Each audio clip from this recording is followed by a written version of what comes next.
Olá, muito boa noite. Bem-vindo ao Plantão da Saúde Coronavírus desta terça-feira. Hoje vamos falar ao vivo por Skype com o médico Gerson Salvador, que é infectologista do Hospital Universitário da USP e membro da diretoria do Sindicato de Médicos de São Paulo. Com ele nós vamos abordar a visão médica sobre o recorde de mortes e de casos da Covid-19 no estado de São Paulo. Celso. Boa noite, Michele. Boa noite para você. E na bancada do Plantão da Saúde recebemos o médico Bruno Caramelli, que é cardiologista e professor da Faculdade de Medicina da USP, sobre as complicações cardíacas decorrentes do uso da cloroquina. E ainda nesta edição, governo defende que a alta está dentro do esperado e que aumento de leitos afasta colapso na saúde.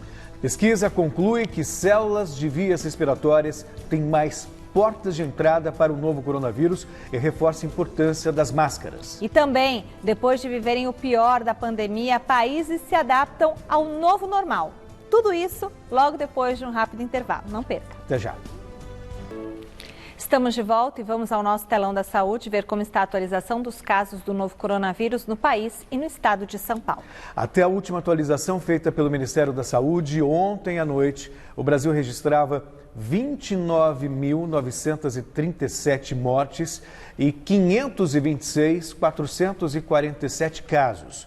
Hoje, no estado de São Paulo, pelos números atualizados, já são 7.994 mortes e 118.295 registros da doença. Em 24 horas, foram registrados 327 óbitos e 6.999 novos casos da doença em São Paulo. Com isso, o estado registrou hoje número recorde de casos e mortes em um dia.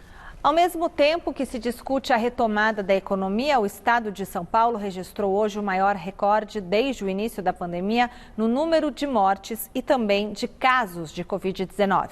E a taxa de ocupação das UTIs voltou a subir. Apesar disso, o governo defende que as altas estão dentro do esperado e que com o aumento na capacidade de leitos, não há risco de colapso na saúde.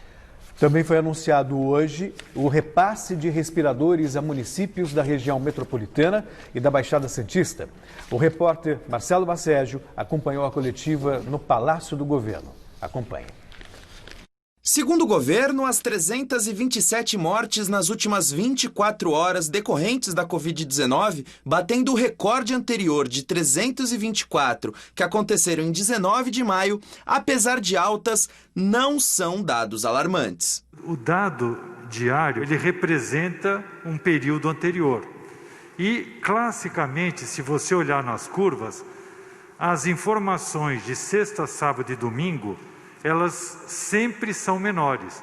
Existe uma quantidade de dados que fica um pouco represada e que elas aparecem na segunda, que nós olhamos na terça. Então hoje eu estou olhando, eu tenho um pouco, por isso que a gente prefere ver a tendência semanal. Lembrando que São Paulo também registrou o maior número de casos de coronavírus em 24 horas, 6.999, totalizando 118.295 paulistanos contaminados. A Secretaria de Saúde do Estado de São Paulo apresentou hoje um balanço do total de leitos disponíveis para tratamento da Covid-19. No início da pandemia, o Estado de São Paulo contava com 3.492 unidades de tratamento intensivo, sendo 1.071 destinadas ao novo coronavírus.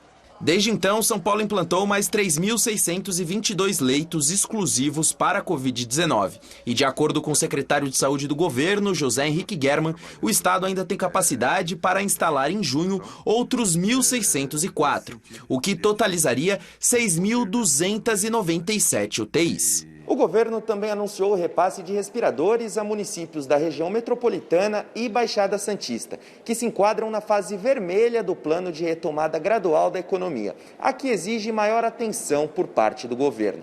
Com esses novos aparelhos, haverá um acréscimo de 97 leitos de UTI na Grande São Paulo e no litoral, o que deve contribuir para que essas regiões possam passar para a fase amarela do plano. O ABC recebe 20 respiradores, a região leste, que é o Alto Tietê, 20 respiradores, a região norte também 20 respiradores, região de Franco da Rocha, Francisco Morato, o Alto Juqueri, e a região oeste também recebe 20 respiradores, totalizando 80 novos respiradores e 80 novos leitos de UTI aqui na região metropolitana de São Paulo. A Baixada Santista, que é outra região que teve a sua taxa de ocupação como critério que a levou para a fase vermelha, recebe novos 17 respiradores. Depois da melhora dos índices com um mega feriado implantado em São Paulo, nesta segunda-feira a taxa de isolamento social voltou a cair. No estado, ela ficou em 47%. Já na capital, foi de 49%, bem abaixo de 55%, o número considerado mínimo ideal pelos especialistas. São Paulo é hoje o 9º estado brasileiro em óbitos por 1 milhão de habitantes. Tem 8 estados brasileiros que têm mais casos confirmados do que São Paulo. E a capital é a 7ª capital em número de óbitos por 1 milhão de habitantes. Na primeira quinzena de maio, o crescimento de casos de coronavírus era de 93%. Já na segunda metade do mês, houve uma desaceleração, já que o crescimento ficou em 87,5% no estado. Em relação a óbitos, o crescimento na primeira quinzena de maio foi de 80%. Já na segunda quinzena, de 69%. No início da pandemia, membros do Centro de Contingência do Coronavírus chegaram a projetar que São Paulo poderia não ter um pico da doença, mas sim um platô decorrente de uma certa estabilização do contágio, confirmação que é defendida pelos membros do comitê. Na capital paulista, talvez esse platô esteja ocorrendo.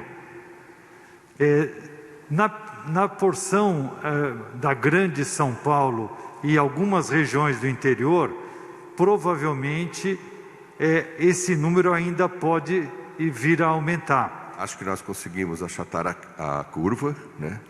Com isso ela pode prolongar um pouco mais, enfim, tem uma série de características nesse sentido.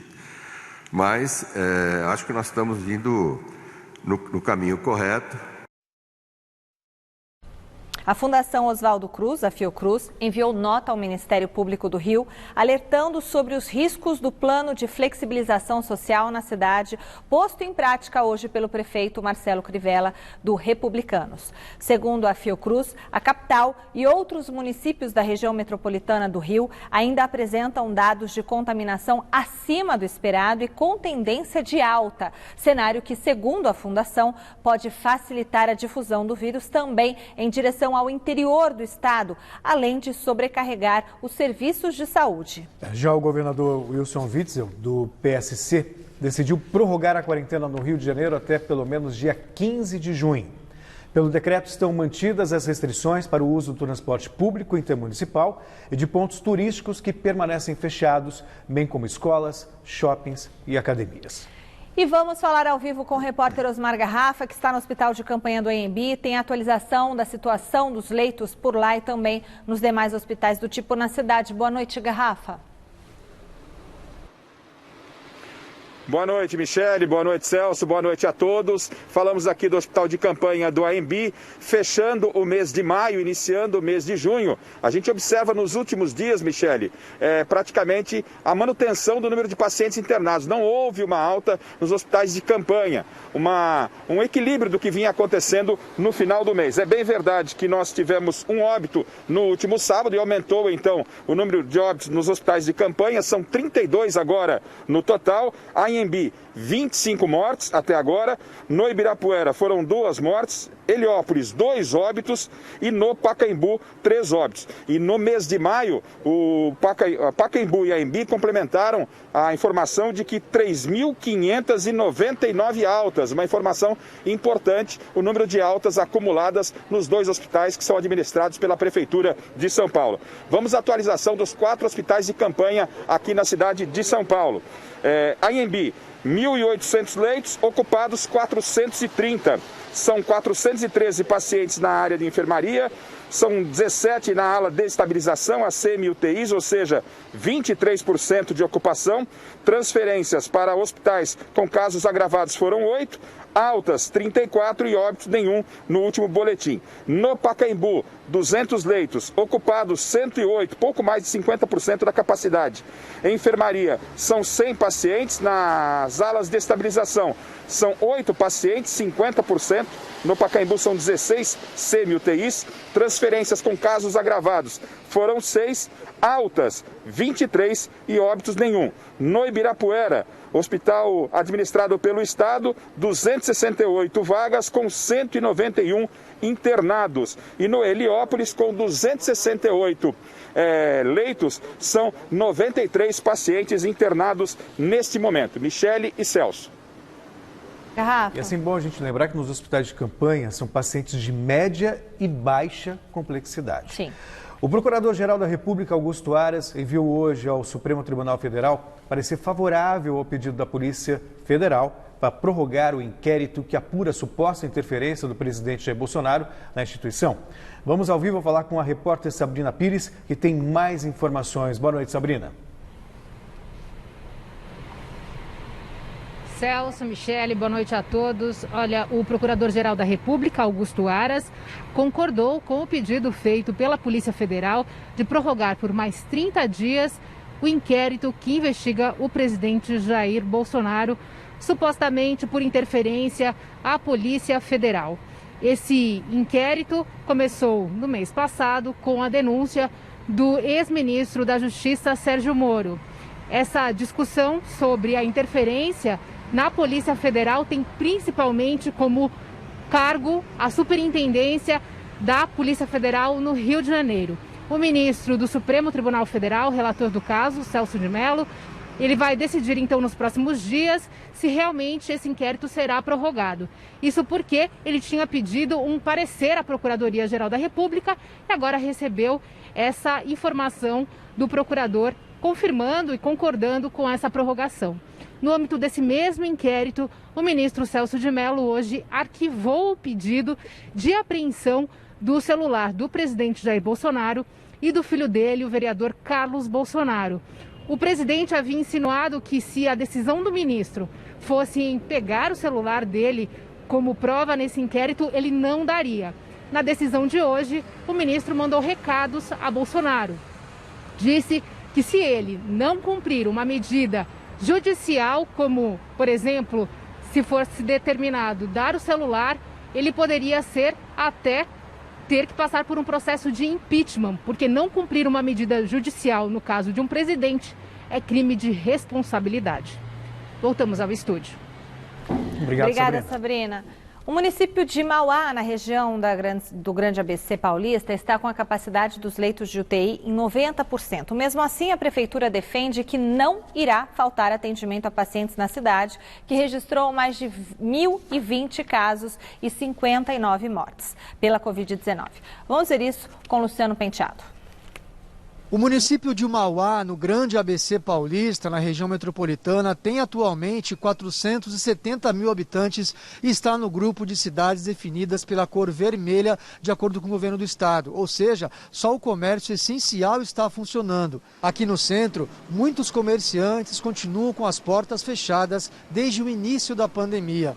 A cidade tem 1.022 casos de Covid-19 com 59 mortes. Os pacientes são atendidos em 3 hospitais, sendo um de campanha com 30 leitos e 5 de UTI com respiradores. No total, são quase 300 leitos só para casos de coronavírus. A ocupação está em 90%. E vamos à nossa primeira entrevista ao vivo por Skype, hoje com o prefeito de Mauá, município do Grande ABC Paulista, Átila Jacomussi, do PSB. Prefeito, muito boa noite, bem-vindo ao Plantão da Saúde, muito obrigada por aceitar o nosso convite.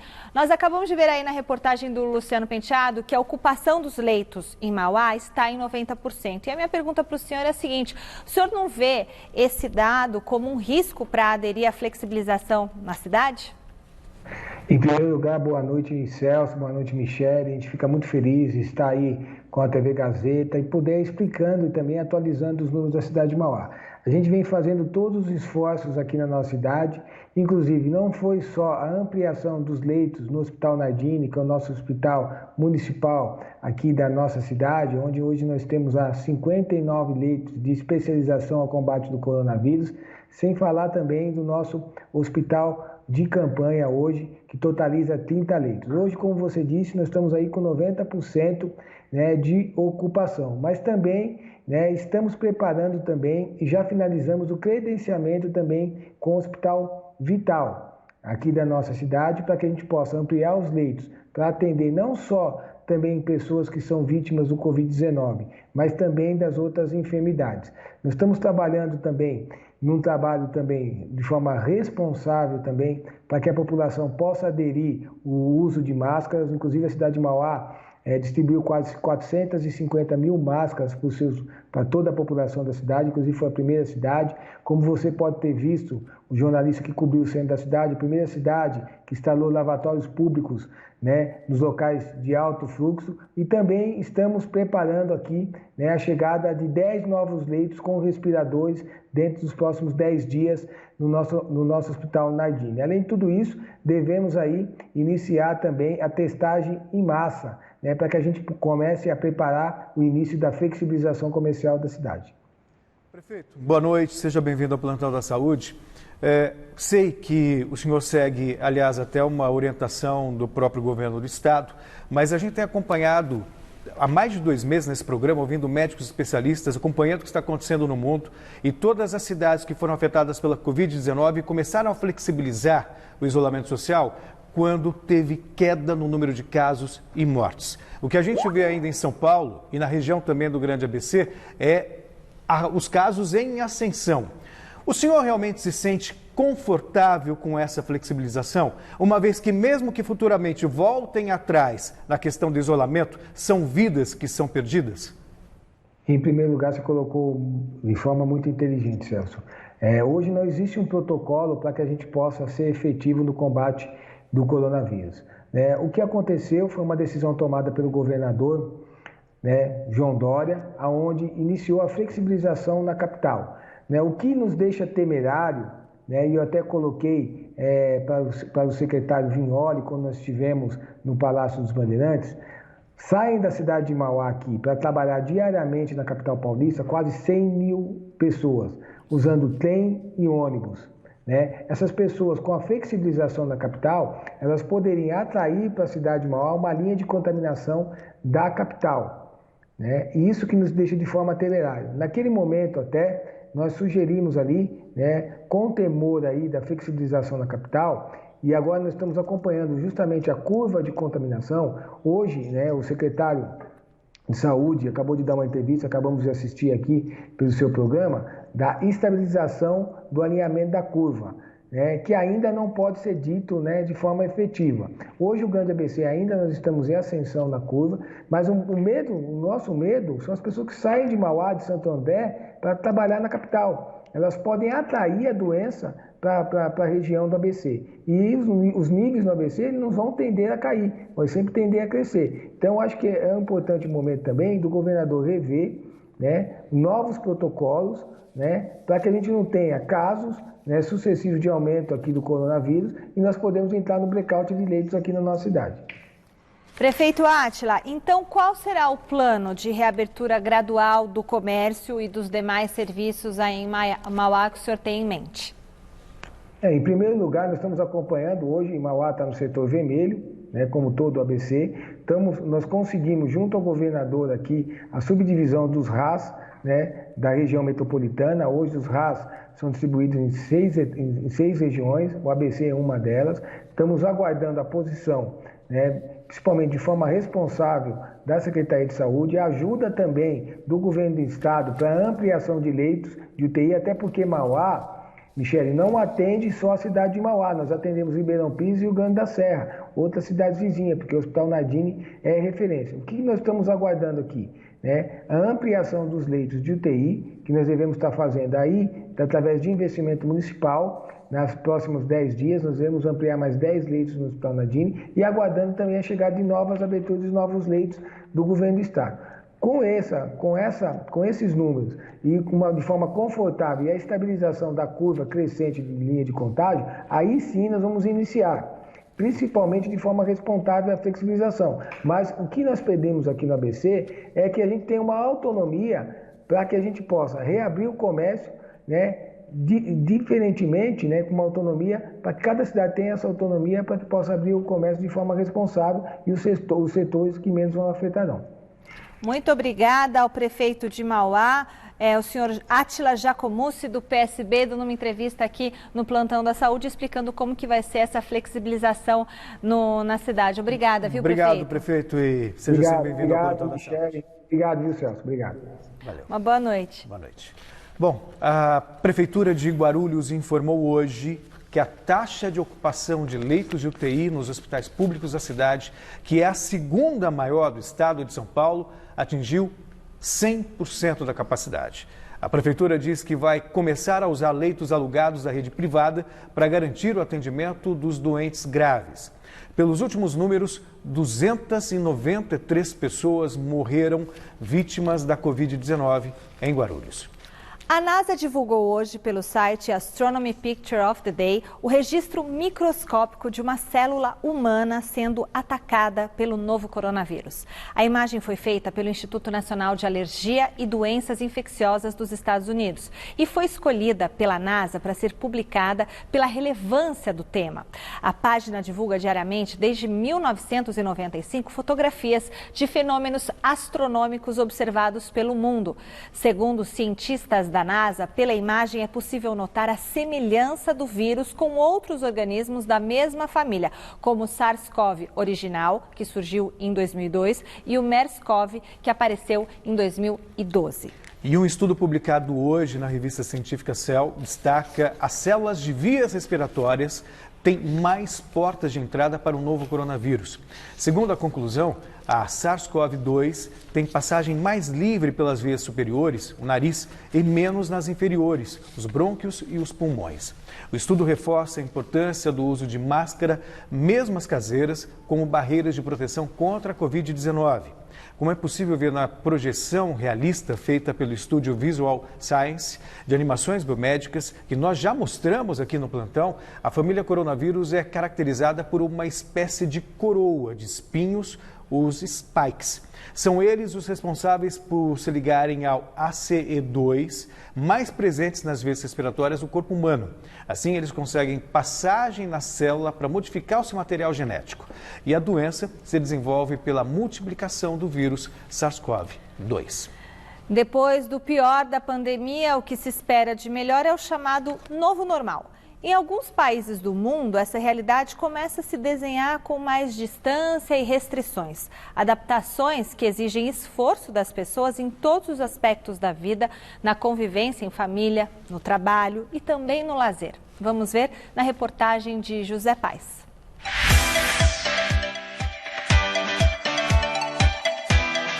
A nossa cidade de São Paulo não vê a hora de uma retomada total do comércio depois dessa crise envolvendo o novo coronavírus.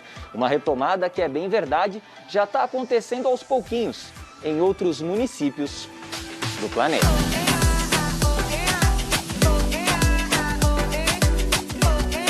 Acredite se quiser, essas imagens que você está vendo são de um lugar chamado La Grande Motte, na costa mediterrânea da França.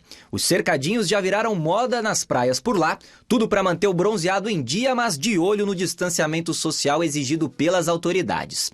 Uma pequena amostra do que é, na prática, o tão comentado novo normal. A gente ainda vai usar máscara há muito tempo, a gente ainda vai se preocupar com o distanciamento social por um bom tempo. A gente ainda vai ter que adaptar vários serviços à realidade de uma possível nova onda e nova epidemia. Então, isso faz sentido, sim, separar e distanciar as pessoas de uma certa forma, ainda que a cerquinha na praia pareça uma coisa meio estranha, né? Diferentemente de algumas regiões do Brasil, os países mais afetados pela pandemia têm esperado, em média, um mês após o pico para iniciar a reabertura. Depois de mais de 236 mil casos do novo coronavírus, a Espanha vem ampliando só agora a flexibilização das restrições. Barcelona, inclusive, já liberou encontros de até 10 pessoas, a abertura de parques e a permissão para que as igrejas recebam 30% do público. Uma coisa que foi muito curiosa que eu vi aqui que algumas lojas estão fazendo um esquema do tipo, tem o balcão, eles colocam um plástico e você, ao invés de você entrar pela loja, caminhar pela loja, pegar os produtos que você quer, você tem que pedir diretamente para a pessoa que está no balcão e a pessoa busca para você. Nos últimos dias, a União Europeia se posicionou a favor de uma reabertura nos membros do bloco. A organização prega um plano gradual em 3 etapas e ao menos 17 países do continente já retomaram as atividades comerciais. Na Itália, onde são quase 231 mil casos da Covid-19, alguns locais reabriram piscinas, academias, restaurantes e shoppings. E olha que esse retorno tem gerado situações no mínimo bizarras. Desde que nós estávamos fechados, no sábado foi a primeira vez que eu retornei a um shopping center. Aí sim, tem é próprio sinalizado no chão, né? Onde você pode...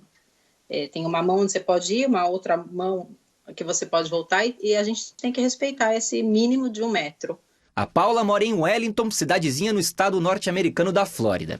Os Estados Unidos, aliás, são o país com mais registros oficiais do novo coronavírus no mundo. Apesar desse dado, várias localidades por lá já têm relaxado a quarentena, principalmente na Flórida. Os parques temáticos que atraem turistas de todo o planeta ficam naquela região e devem reabrir em breve. Todo o comércio já abriu, com algumas precauções, né, limitando o número de pessoas que entram nas lojas. Mas já está tudo aberto. Aqui o que realmente ainda falta abrir são as escolas. E eles estão abrindo mesmo que o número de casos está aumentando. Flexibilização e realidade têm andado lado a lado, pelo menos nesse momento da pandemia. Mas a hora que isso tudo passar, a gente ainda vai precisar de um tempo para entender os movimentos desse novo mundo em que viveremos. Bom, e nós vamos agora à nossa segunda entrevista do dia, ao vivo por Skype, com o médico Gerson Salvador, que é infectologista do Hospital Universitário da USP, membro da diretoria do Sindicato de Médicos de São Paulo e associado da Sociedade Paulista de Infectologia. Com ele vamos abordar o recorde de mortes de casos da Covid-19 no estado de São Paulo. Boa noite, doutor. Seja bem-vindo ao Plantão da Saúde. A primeira pergunta ela é inevitável. Como é que o senhor avalia essa flexibilização do isolamento antes que a doença atinja o pico de transmissão em São Paulo e no estado? Então, a palavra mais adequada é absurdo, né? Então, veja que a notícia corre em conjunto, pico de óbitos com flexibilização das medidas de distanciamento, que infelizmente é o meio possível para tentar diminuir a curva de casos e de óbitos. A gente ainda está numa fase de aceleração descontrolada da pandemia no Brasil. No estado de São Paulo, notadamente nas regiões periféricas, né, da região metropolitana de São Paulo, nas periferias da capital, na grande São Paulo, a gente está com um número elevado de casos de óbitos. Então, é um momento absolutamente inoportuno para flexibilizar as medidas de distanciamento em São Paulo, na minha opinião. Doutor, boa noite. Mas as pessoas falam assim, se você voltar a trabalhar mantendo distanciamento, usando máscara e passando álcool em tudo, não há problema. Por que existe um problema, doutor? O senhor pode explicar para os nossos telespectadores? Então, perfeitamente, sim. Cada encontro entre as pessoas é uma chance do vírus ser transmitido, que notadamente vai ser maior se não tiver máscara, se não tiver higiene das mãos, se não tiver etiqueta respiratória, né? Mas existe um número, que é o número básico de reprodução, que é o número de quantas pessoas o indivíduo infectado ele passa essa infecção para quantas pessoas. Então, sem nenhuma medida de controle, cada pessoa transmite para cerca de 6. E aí de 6 vai para 36 nessa progressão geométrica.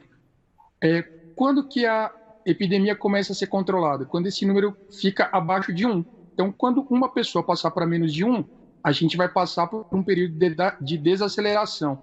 E com as medidas de distanciamento, a gente conseguiu cair no Brasil, certamente, de cerca de 3, 3,2 no início de maio. No final de maio, a gente estava de 1,7, 1,8, 1,9 nessa proporção. Só que enquanto a gente não tiver esse número abaixo de 1, que é a condição que a maior parte dos países da Europa já se encontra, e por isso eles estão conseguindo fazer medidas de liberar o distanciamento, a gente não pode liberar as medidas, né? Basicamente, todo mundo que não tem ainda anticorpos, que não foi ainda infectado, é uma pessoa que pode ser infectada e pode ser um novo doente. Então, a gente passou de 500 mil de casos no Brasil, está subnotificado. A nossa ideia, pelas estimativas científicas, é que seja 7 vezes mais, mas ainda que sejam 3,5 milhões de brasileiros infectados, que já é um número absurdo, a gente tem aí 212 milhões de pessoas no Brasil, então tem quase 210 milhões de pessoas que ainda podem se infectar. Então, neste momento, a gente não pode relaxar com as medidas de distanciamento, porque manter mais de 1 metro, de preferência mais de 2 metros, ajuda, fazer higiene das mãos ajuda, a máscara também ajuda, mas quanto menos contato interpessoal, menor a chance de transmitir o vírus. A propósito, doutor, a gente tem conversado com alguns prefeitos da região do Grande ABC e o governo do estado também já considerou a possibilidade de voltar atrás caso tenhamos um número muito grande de casos ou, de repente, um sistema de saúde comprometido. E aí eu repasso uma pergunta para você no sentido, quais são as consequências dessa iniciativa precipitada, digamos assim, de flexibilização do isolamento social? Morte, notadamente das pessoas mais pobres, né? Porque o que é dar errado? É a doença se disseminar ainda mais nas periferias, as pessoas que não têm acesso a plano de saúde superlotar ainda mais a estrutura do SUS. A gente está por volta de 90% da capacidade de terapia intensiva já está ocupada, né? Então, qual vai ser a consequência de uma agudização no número de casos? É a morte. E eu acho muito complicado o governador falar que se der errado são pessoas morrendo, são famílias que vão nem poder se despedir por conta não tem nenhum funeral, enterrando seus pais, suas mães, seus avós. Então, na minha opinião, a gente não pode fazer aventuras.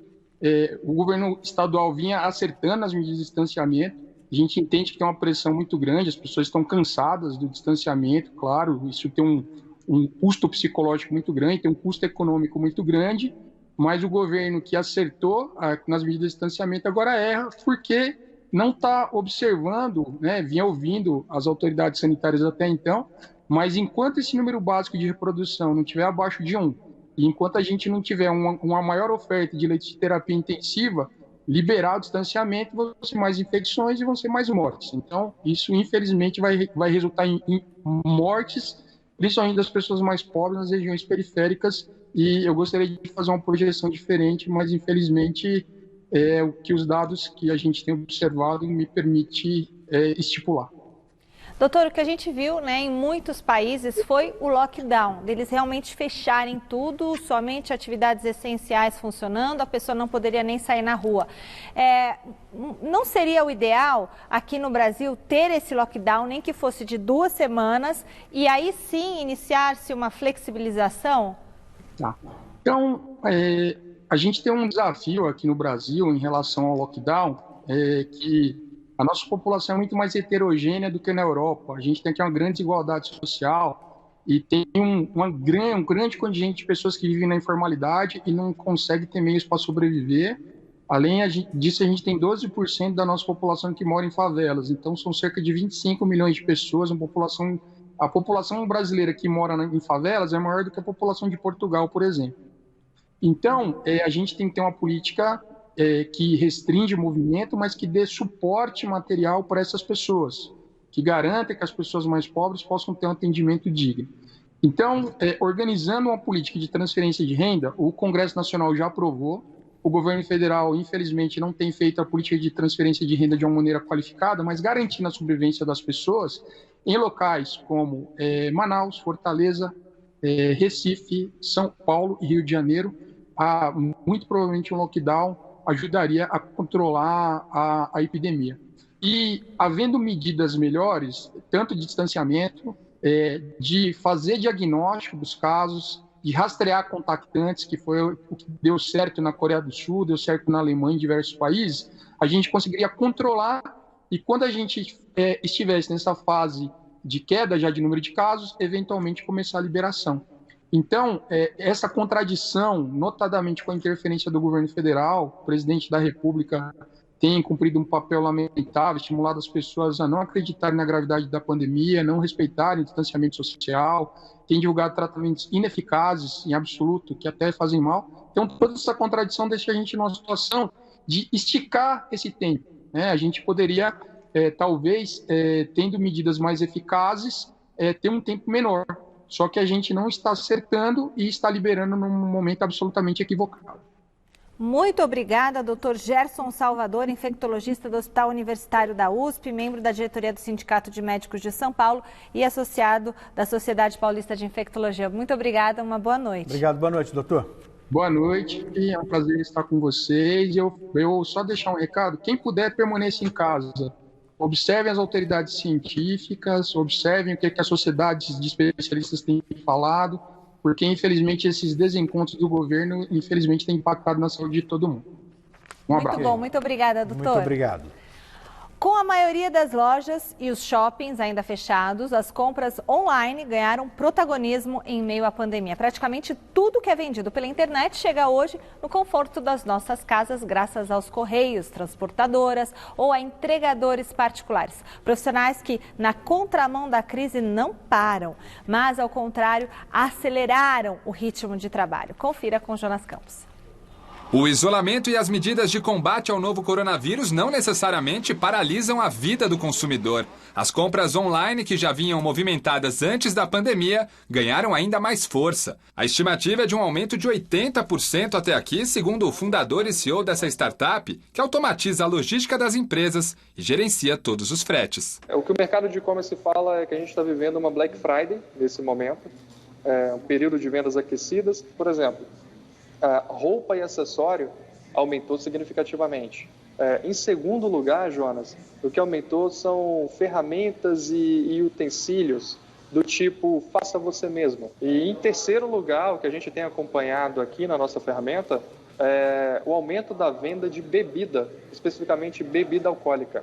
Na linha de frente para o deslocamento desses produtos estão as transportadoras, que lidam com a mudança de perfil do consumidor. Houve uma diminuição das cargas do setor do corporativo, porém um certo aumento das cargas de pessoa física. A pessoa física, de fato, ela está contratando mais serviços pela internet. A gente tem sentido esse aumento da procura. Nossa equipe acompanhou um pouco do trabalho da transportadora. A jornada dessa guitarra começou numa loja aqui de São Paulo. Um instrumento musical que vai viajar até o sul do país foi embalado pelo próprio comerciante e entregue ao motorista da transportadora. Daqui a gente retorna para a base e lá eles encaminham, se for aéreo ou terrestre. Josimar já retirou a guitarra aqui na loja da Teodoro Sampaio, colocou dentro do carro e agora esse produto segue viagem até o Rio Grande do Sul, até a mão do cliente, uma longa viagem. E é aí que entra um dos mais emblemáticos hábitos dessa pandemia. Eu me refiro à cansativa e árdua missão de higienizar todos os produtos que entram em nossas casas. A Alexandra, que vem abusando das compras pela internet, tem passado bastante por isso. E no prédio eles já fazem uma pré-higienização dos produtos, né? E quando eu vou retirar também, eles fazem uma higienização dos produtos. E quando eu chego com o produto no meu ateliê, eu higienizo novamente antes de tirar da embalagem. Realmente é bem desconfortável, mas, né, eu acho que vale a pena ter isso, porque eu não quero trazer essa doença, esse problema aqui para o meu ateliê, né, para o meu espaço. Palavras de quem já comprou um pouco de tudo nessa quarentena e está aproveitando o período sem eventos para reformar o ambiente onde trabalha. Antes da pandemia, eu tinha a ideia de fazer uma reforma aqui no meu ateliê, fazer um spa num espaço que eu tenho aqui de jardim. Porém, eu precisei partir para as compras online, né? Então, eu comprei tudo. E teve uma compra que foi inusitada, que foi plantas. Eu nunca tinha comprado nada vivo pela internet. Pelo movimento das agências, a empresa brasileira de Correios e Telégrafos, os Correios, também trabalha intensamente nesse momento de alta das entregas. Procurada pela nossa produção, a empresa afirma que não tem números para divulgação desse eventual aumento durante a pandemia. As empresas responsáveis pelo frete e pela logística de deslocamento com as quais tivemos contato têm adotado as medidas de prevenção para os funcionários, mas não se responsabilizam pela higienização dos produtos encomendados, já que quase sempre eles são retirados das lojas ou locais de origem já dentro de uma embalagem. Cabe aos fornecedores dos materiais adotarem as medidas de segurança. Divulgar vídeos com os cuidados necessários é uma ação interessante para tranquilizar o consumidor, facilitar o embrulho também. Se você puder optar por embalagem de textura mais lisa, onde realmente a pessoa consegue passar um álcool, então colocar dentro de um bag, de uma sacola, ou trocar por hora aquele papelão texturizado por um papelão de uma superfície mais lisa, onde você realmente consegue proporcionar que o seu cliente, ao receber o produto, consiga realmente higienizar ele com precisão. Muito bem, e agora recebemos aqui na bancada do Plantão da Saúde para a nossa terceira entrevista do dia o médico Dr. Bruno Caramelli, que é cardiologista e professor da Faculdade de Medicina da USP. Com ele vamos abordar, entre outros temas, as complicações cardíacas decorrentes do uso da cloroquina no tratamento da Covid-19. Primeiramente, boa noite, doutor. Muito obrigada por aceitar nosso convite. Obrigado, boa noite, Michele, boa noite, Celso. Seja bem-vindo aqui ao Plantão da Saúde. Doutor, bom, primeiramente a questão da cloroquina, né? A gente estava até conversando antes nos bastidores, eu falei, não, doutor, não responda, eu vou perguntar para o senhor no ar. A cloroquina, porque a gente fez aqui algumas outras entrevistas, né? E a gente está aprendendo aqui todo dia, então, primeiro diziam que essa cloroquina no início do tratamento, se você tomasse associada com azitromicina, ela ajudava a não multiplicar o vírus. E que os benefícios da cloroquina, comparado aos malefícios da cloroquina, justificavam o uso desse medicamento. Por que agora tudo mudou e a cloroquina passou a ser uma espécie de, digamos, vilã? Desculpa, Michele, mas eu não concordo que, na verdade, a história foi sempre a mesma. Na verdade, os fatos foram distorcidos e apontados de uma maneira diferente. Então, a cloroquina é a mesma e toda a história começou com o estudo de um grupo francês que usou uma dose até mais alta do que a que está na proposta do governo brasileiro, uma dose de 600 miligramas, e que se mostrou que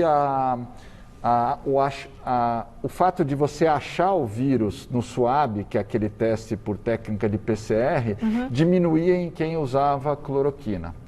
Isso é o que a gente chama em medicina, Michele e Celso, de surrogate endpoint. Na verdade, o que é? O desfecho. O que interessa para mim? Eu não quero ir para o túmulo mostrando que o meu PCR está negativo. Não, eu não quero ir para o túmulo. Sim. Então, o desfecho adequado é o que a gente chama de desfecho duro. O remédio salva a vida ou não salva a vida. Se for difícil, eu posso até usar um outro desfecho. É quem vai para a UTI e quem não vai para a UTI. E não o achado num teste que a gente sabe que falha bastante. Esse teste da PCR tem muito falso negativo. Então, gente que você acha que está e na verdade não está. E esse estudo acabou sendo transformado naquilo que é o que o mundo quer, um grande número de pessoas, um salvador da pátria. E é o que alguns políticos, algumas pessoas... O Trump falou, né, desse medicamento. Quando ele falou, eu falei, nossa, eu fiquei tão feliz. Falei, pronto, a cura surgiu. E aí... Isso, aquele senhor que é a favor de que se agridam os negros, né? É esse senhor que você está falando? Ex-presidente. Tá bom, não. Vamos mudar de assunto. Então, eu acho que essa questão foi manipulada, foi distorcida porque havia um interesse em se salvar a pátria. Não adianta, não existe. Então, o conceito básico da medicina, que é da farmacologia, é o equilíbrio entre o benefício e o risco. A gente chama isso em inglês de efficacy e safety. É seguro e o equilíbrio tem que ser a favor. Não adianta você dizer, não, ele é eficaz, mal não faz, porque é natural. Não, não é assim que funciona. Cocaína é natural e a gente sabe que tem uma série de efeitos colaterais. Então, como que você faz isso? Em cima de estudos clínicos. O que eu tenho ouvido nas discussões de mídias sociais não, tudo bem, tem 1 bilhão de pessoas no mundo com artrite reumatoide ou com lúpus tomando cloroquina. Isso. E não acontece nada. Então é bobagem o que você está falando. Não. E aí a gente tem que vestir toda a calma e a tranquilidade de explicar que são populações diferentes.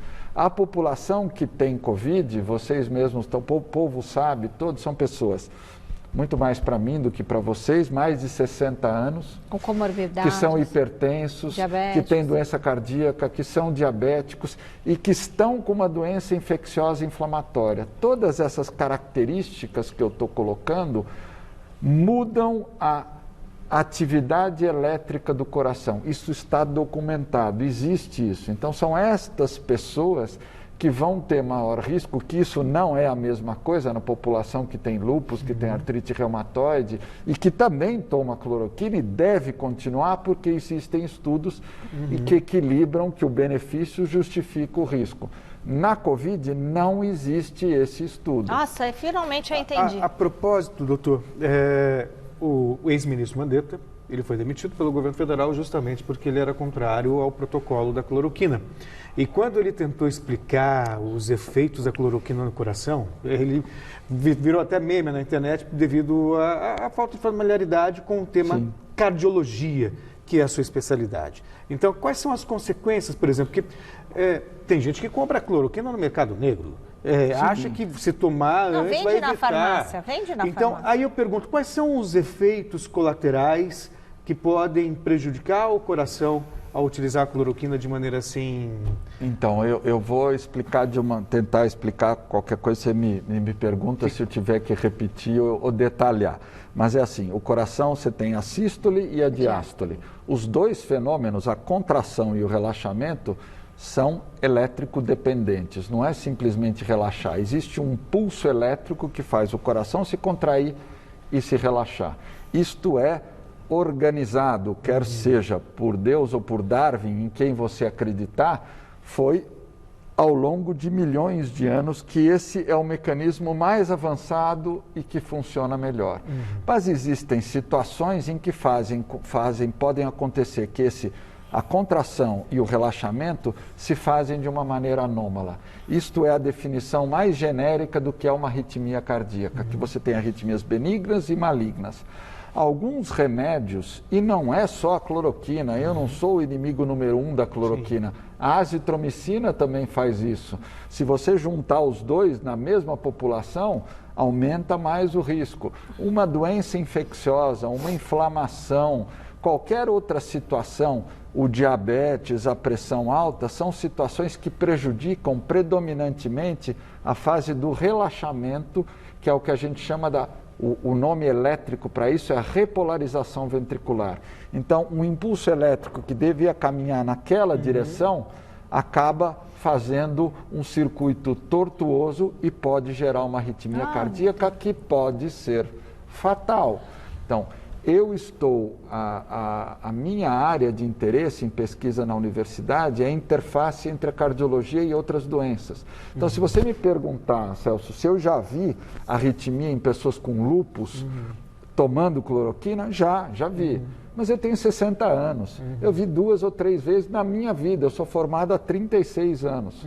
Agora, faz 2 meses e meio que eu estou com um grupo de pesquisadores e médicos atuando o tempo todo. Nós já vimos, em média, 150 pacientes por mês com Covid. E que nos chamam para ver se tem alguma, porque estão suspeitando de algum problema cardíaco. Mas no Hospital das Clínicas da USP estão dando cloroquina? Não estão. Mas os pacientes chegam lá vindo de outros locais.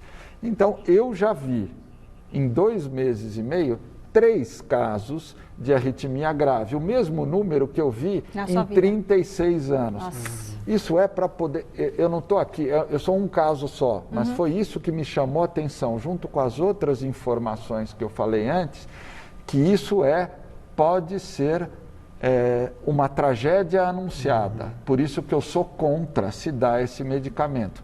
ainda mais fora do hospital, porque você tomar na sua casa, você pode ter uma arritmia na sua casa onde não vai ser detectado. Não vai ter socorro. E não vai ter socorro. E, doutora, os Estados Unidos fizeram uma doação de 2 milhões de doses dessa cloroquina para o Brasil. E agora? O que vão fazer com isso? O protocolo ainda prevê... Eu estava até brincando com você antes. Eu sou um cara novo no Twitter. Eu comecei a mexer no Twitter há poucas semanas e uma dos que eu falei foi isso. Acabaram de pegar na fronteira do Brasil com o Uruguai um carregamento falsificado, clandestino, do Paraguai com cloroquina. Agora vem o dos americanos. Então, os americanos e os paraguaios estão querendo se ver livres de uma porcaria que não funciona para a Covid. Sim. E estão despejando no nosso quintal. A gente vai continuar conversando aqui com o cardiologista Bruno Caramelli. E nós vamos agora para o nosso giro de notícias e já mais entrevista com ele, que inclusive já teve o novo coronavírus. Ele vai contar um pouquinho dessa experiência aqui para nós. Vamos para o giro de notícias.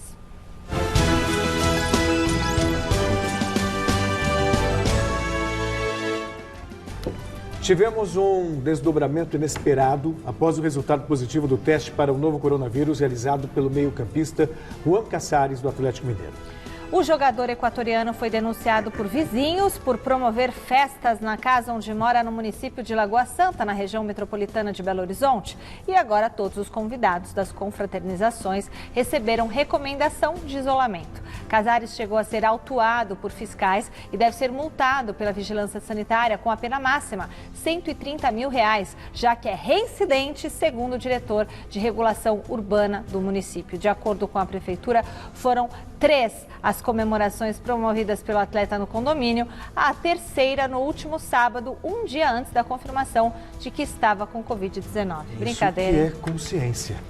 O site gazetesportiva.com apurou que 2 jogadores das categorias de base do Palmeiras foram contaminados pelo novo coronavírus. A informação foi confirmada por João Paulo Sampaio, gerente do Centro de Formação de Atletas. Um dos garotos defende a equipe sub-16 e perdeu a avó para a Covid-19. O outro atua no sub-20. A identidade dos atletas foi mantida em sigilo. O departamento médico do clube afirmou que nenhum deles teve complicações e que já estão livres da doença. Segundo a rádio espanhola RAC 1, o Barcelona teve 5 jogadores que testaram positivo para o novo coronavírus no início da pandemia. Todos os atletas diagnosticados com a Covid-19 foram assintomáticos e não tiveram os nomes revelados. Por que será, que não revelam os nomes? Ainda de acordo com a emissora, os atletas tiveram resultado negativo nos últimos exames promovidos antes da retomada dos treinos em grupo. Nem o clube, nem a Real Federação Espanhola de Futebol confirmaram a informação até o momento.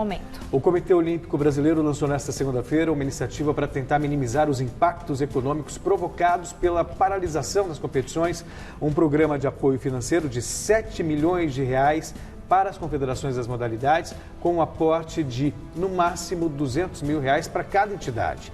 A liberação dos recursos está condicionada à apresentação de projetos específicos e não poderá subsidiar remunerações de dirigentes ou viabilizar aumentos de salário de funcionários ou reajustes de fornecedores. Doutor, vamos lá, temos 3 minutos aqui antes de encerrar o programa. Eu queria que o senhor contasse um pouquinho, o senhor contraiu esse novo coronavírus, como que foi a sua experiência, como o senhor se sentiu e por que o senhor acha que as pessoas não ficam divulgando? Tem a pessoa ali com novo coronavírus, não vamos divulgar quem é. Porque aí não teria que divulgar para você saber se você teve contato com a pessoa, se você teve febre ou não teve? Então, o Covid-19, a infecção pelo coronavírus, é uma doença de notificação compulsória. Então, é importante, não é? Então, a secretaria daquela região, daquele estado, tem que saber. Agora, se a pessoa não quiser...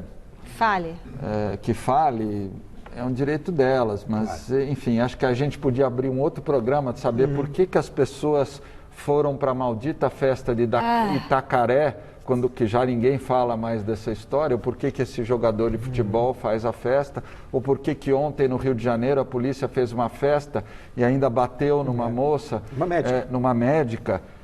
Por que estavam fazendo festa? Estava todo mundo com máscara? Então, é o que nós temos para hoje. A humanidade é assim. Agora, eu sou médico, eu trabalho com pacientes, foi lá no começo, né? Foi em meados de março, Eu tenho pressão alta, eu tenho 60 anos, eu tive uma pneumonia bilateral, foi uma coisa muito sofrida.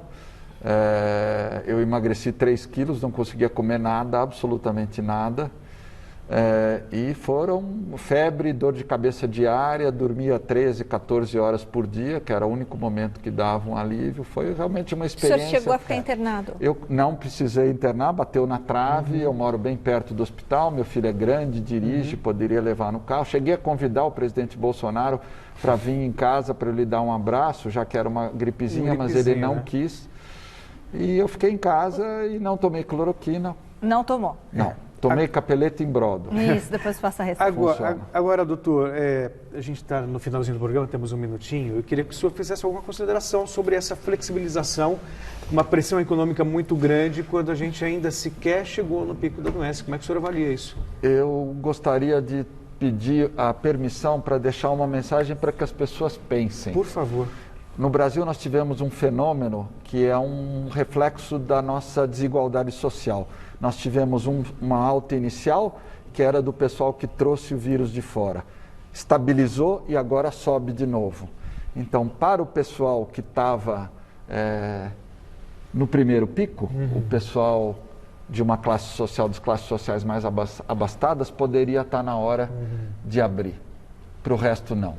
Fica para quem quiser refletir em casa. Ou seja, sobra sempre, né, para as pessoas mais vulneráveis. Exatamente. E mais pobres desse país. Muito obrigada, doutor Bruno Caramelli, cardiologista, professor da Faculdade de Medicina da USP. Uma entrevista espetacular aqui no Plantão da Saúde. Obrigada pela sua participação aqui com a gente. Seja sempre muito bem-vindo ao nosso programa. E para nós sempre um aprendizado. Muito obrigado. Para mim também. O programa de hoje termina por aqui. Nós voltamos amanhã com mais informações para você cuidar da sua saúde e da saúde da sua família. Boa noite. É isso aí. Então, nos encontramos amanhã e, como sempre, tem sido com a presença de especialistas. Os melhores. Os melhores para falar sobre o novo coronavírus. Uma boa noite e fique agora com o Jornal da Gazeta. Até amanhã.